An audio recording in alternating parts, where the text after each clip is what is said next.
कृष्णा, बहुत बहुत धन्यवाद। तो आज के श्लोक में भगवान बड़े सरल तरीके से ये बतला रहे हैं कि कैसे दुर्घटना होती है, कि जो हमारी बुद्धि है उसका हरण हो जाता है। और बुद्धि नाशात् प्रणश्यति, बुद्धि नष्ट हो गई तो हम भी नष्ट हो जाते हैं, यानी पतन हो जाता है। क्यों?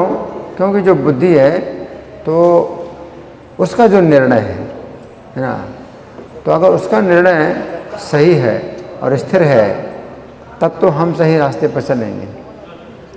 लेकिन अगर बुद्धि का जो निर्णय है तो अगर वो हरण हो गया तो फिर क्या होगा? तो फिर जो है तो हमारा जो है फिर पतन है, हम सही रास्ते से हम फिर विचलित हो जाते हैं। तो यहाँ पर भगवान क्या करें, इंद्रियाणाम ही चरताम यन मनोनु विधीयते, कि इंद्रियाँ, पांचों इंद्रियाँ अपने अपने विषयों में चल रही हैं, विचरण कर रही हैं, पांचों इंद्रियाँ, है ना। तो हमारे शरीर में 5 इंद्रियाँ हैं, अपने अपने विषयों में विचरण कर रही हैं। जैसे जो नेत्र इंद्रिय है तो वो रूप देख रही है, तो इस विषय में विचरण कर रही है ना। श्रोत्र इंद्रिय है तो वो शब्द के विषय में विचरण कर रही है, शब्द सुन रही है ना। और जो स्पर्श इंद्रिय है तो वो जो है अपने स्पर्श विषय के में विचरण कर रही है।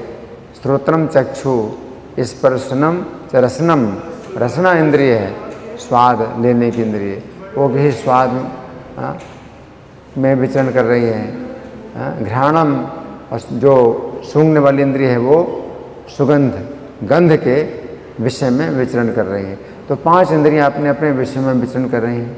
यन मनोनु विधीयते, जिस इंद्रिय के साथ मन लगा हुआ है। तो 5 इंद्रियों में से किसी एक इंद्रिय के साथ मन लग जाए, तो जिस इंद्रिय के साथ भी मन लग गया तदस्य हरति प्रज्ञा, वही इंद्रिय उसकी बुद्धि को हरण कर लेगी, है ना। तो इंद्रिय जो है, मतलब जिस इंद्रिय ने मन का हरण कर लिया तो वो इंद्रिय फिर बुद्धि का भी हरण कर लेती है। और तुलना क्या है, भगवान बता रहे हैं वायुर्नावम विभामसि, कि वायु जो है जैसे नौका को हरण कर ले। अब नौका अगर मान लीजिए कि किनारे की तरफ जा रही है और नौका है समुद्र के बीच में, तो समुद्र के बीच में अगर नौका है और वायु अगर उसको गलत दिशा में अगर ले जाए तो पता नहीं चलता। क्यों? अगर नौका किनारे पर है तब तो पता चलता है कि नौका किस दिशा में जा रही है। क्यों? क्योंकि जो ज़मीन है तो उसको ज़मीन दिखाई देती है, पेड़ दिखाई देते हैं। तो जब नौका चल रही है तो पेड़ पीछे की तरफ जा रहे हैं, तो पता चलता है कि नौका इस दिशा में जा रही है ना। लेकिन अगर समुद्र के बीच में नौका हो कि ज़मीन दिखाई नहीं पड़ रही कहीं, अब अगर ज़मीन ही नहीं दिखाई पड़ रही है तो अब नौका को जो है वायु अगर हरण करे तो कैसे पता चलेगा? इसी को कहते हैं हरति। हरण करने का मतलब क्या है? चोरी करना। तो जो इंद्रिय है वो बुद्धि को चुरा लेती है। तो अब समुद्र के बीच में जहाँ कहीं कोई स्थिर कोई वस्तु दिखाई नहीं है, ज़मीन ही नहीं दिखाई दे रही, पेड़ ही नहीं दिखाई दे रहा है, तो नौका जो है अब किस दिशा में जा रही है आपको पता ही नहीं चलेगा। कुछ भी पता नहीं चलेगा कि नौका कहाँ जा रही है, कहाँ नहीं जा रही, कुछ पता नहीं चलेगा, है ना। तो भगवान ने इसलिए वायुर्नावम एवं भसी, इसकी मतलब बहुत बढ़िया तुलना दी है, कि पानी में जो है जो नौका होती है, और पानी ही पानी है, तो कैसे पता चले नौका कहाँ जा रही? और नौका को जो है वो चोरी हो रही, नौका को जो है उल्टी दिशा में वायु ले जा रहा है। तो जो इंद्रिय है वो बुद्धि को हरण कर लेता है। अब बुद्धि का हरण हो गया, अब बुद्धि का जो हरण हो गया, बुद्धि का निर्णय भी बिल्कुल बदल गया, उसे पता ही चला वो व्यक्ति सोचता है कि हाँ मेरा निर्णय सही है और निर्णय गलत है। अब निर्णय बुद्धि का निर्णय गलत है, ये वो सोचता है कि मेरी बुद्धि का निर्णय सही है, मेरी बुद्धि का निर्णय हमेशा सही रहा और हमेशा सही रहेगा, जबकि निर्णय बिल्कुल बदल गया, है ना। तो हमने इसमें जो तुलना एक उदाहरण दिया है जड़ भरत, है तो भरत महाराज का उदाहरण दिया है ना। तो उनकी जो इंद्रिय है ना, तो हिरण के बच्चे को देखती है ना। तो उस इंद्रिय के साथ उनका जो मन है वो हरण हो गया। अब वो जो इंद्रिय है तो उसने मन का हरण कर लिया, हिरण का बच्चा है, बड़ा प्यारा है ना। और उसी इंद्रिय ने फिर बुद्धि का भी हरण कर लिया कि जो हिरण का बच्चा है ये बड़ा प्यारा है, इसकी रक्षा करो, इसकी रक्षा करो, है ना। और इस तरह से क्या हुआ, वो उनका भजन जो है बंद हो गया।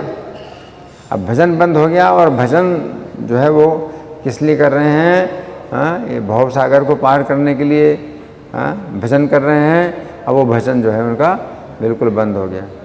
और बुद्धि अब निर्णय क्या कर रही है, बुद्धि निर्णय कर रही है कि जो महात्मा लोग होते हैं तो वो जो है किसी दूसरे व्यक्ति के ऊपर करुणा करते हैं और अपना जो जरूरी जो कार्य है उसको भी छोड़ करके दूसरे के प्रति करुणा करते हैं। अब जो है अब बुद्धि का निर्णय बिल्कुल उल्टा हो गया है। तो कहाँ तो कृष्ण के जो है चरणों में उनकी बुद्धि लगी थी और कहाँ जो है उनकी बुद्धि अब जो है बिल्कुल छोड़ दिया, कृष्ण के चरणों को छोड़ दिया उनकी बुद्धि ने, निर्णय बिल्कुल बदल गया। और फिर भी वो सोच रहे हैं कि मैं तो जो है उसी रास्ते में चल रहा हूँ जो कि महात्माओं का रास्ता है, तो मैं तो सही रास्ते में चल रहा हूँ। और हिरण की जो है मतलब दिन रात चिंता कर रहे हैं और हिरण चला गया, अब वापस आएगा कि नहीं आएगा, कैसे वापस आएगा, इसी चिंता में जो है मतलब उन्होंने शरीर छोड़ दिया, उनको हिरण का शरीर मिल गया, है ना। तो ये हमें समझना है ना, कि बुद्धि का कैसे हरण हो गया, बुद्धि का कैसे हरण हो गया, पता नहीं चला कि बुद्धि का हरण हो गया, है ना, पता नहीं चला, है ना। जैसे यहाँ पर टेबल रखी है, कोई टेबल चुरा ले तो तुरंत पता चलता है कि अरे अभी तो टेबल थी, अब नहीं दिखाई दे रही, किसी ने चुरा ली, है ना। तो पता चला कि टेबल की चोरी हो गई। लेकिन भरत महाराज की जो बुद्धि है तो उनकी इंद्रिय ने उनकी बुद्धि का हरण कर लिया, तो उनको पता ही नहीं चला। वो सोचते हैं कि बुद्धि जो है मतलब मेरी सही है और मैं सही काम कर रहा हूँ, मैं सही दिशा में जा रहा हूँ। तो इसको कहते हैं वायुर्नावम विभामसी, है ना, कि वायु जो है नौका का हरण कर लेगा और कुछ पता ही नहीं चलेगा कि नौका अब जो है उल्टी दिशा में जा रही है। वो व्यक्ति सोचता है कि मैं सही दिशा में जा रहा हूँ, जबकि नौका उल्टी दिशा में जा रही है। इसको कहते हैं हरण, है ना। तो यहाँ भगवान ने बड़ा अच्छा जो है उदाहरण दिया है कि कैसे जो है मतलब व्यक्ति जो है सोच भी नहीं पाता है कि वो उसकी बुद्धि का हरण हो गया है ना।